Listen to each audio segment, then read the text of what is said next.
بابو غسل الحائز رأس زوجها وترجیله، باب د پبارد غسل د حائزې کې چې د خپل میړه سر ومینځي، وترجیله او هغه ګومنځ کی. اصل کې طالبانو د دې باب مقصد داسې ده، رد کوي طالبانو په هغه چا باندې چې هغوی وایي چې د حیضه خو چې دا نجسه ده، کله چې ښځه د حیض په حالت کې وي دا نجاست حکمي لري، نو دینه دا مسئله را مستنبطه سوله چې دا نجاست حکمي چې ده نو دا سړی له مصاحبې او له مخالطې نه منع کوي.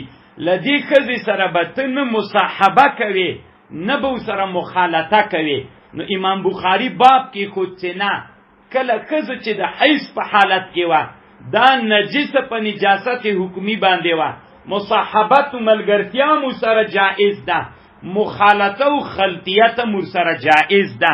اصل د امام بخاري مقصد دا ده، داسې نه ده لکه یهودو به داسې عقیده درلودله کله چې ښځه د حیض په حالت کې وي نه خوراک ورسره کو نه په یوه کوټه کې ورسره اوسېدل، د ځان نه به یې تنا کړله، بیخي ځان سره یو ځای وسوله نه. نو بیا امام بخاري رد په یهودو وکړو چې نه کله چې ښځه حیضه سوله دا نجاست حکمي چې ده دا مانع د مخالطې نه، د میړه سره یو ځای څملاستلی سي، مصاحبت کولی سي، مخالطه کولی سي، دا ټول کارونه طالبانو څنګه ده کولی سي. یا دا مقصد ده چې دا رشید احمد گنگوهی سے بوایی یا طالبانو الله قرآن کی وای ولا تقربوهن حتی یطهرن، تاسې مور ته نږدې کېږئ تر څو پورې چې دا ښځې پاکې سي. دلته طالبانو له دې نه د آیات نه داسې معلومیږي چې مور نږدې کېږئ، نو دینه به څوک دا استدلال کوي چې دا نزدېکت خو مطلقاً ښځو ته ناروا ده، مصاحبت و مخالطت ټول ناروا ده. نو امام بخاري وایي چې نه، دلته په آیات کې د قربت و د نزدېکت نه په ټولو معنا نزدېکت نه ده مراد، خاص په هغه یوه معنا باندې مراد ده چې هغه څوک ده جماع کول دي. ولا تقربوهن حتی یطهرن، هغې نه جماع مراد ده.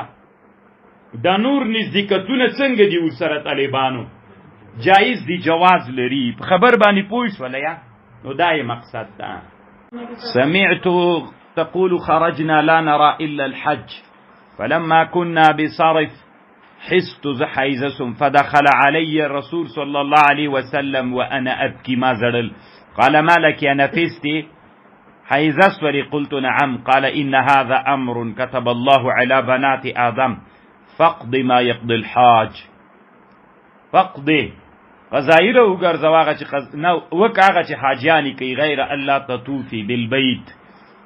قال وضحى رسول الله صلى الله عليه وسلم عن نسائه بالبقر، نبی علیہ السلام قربانی وکړه خپل کزونه په غوا باندې غوا یې لاله کړله.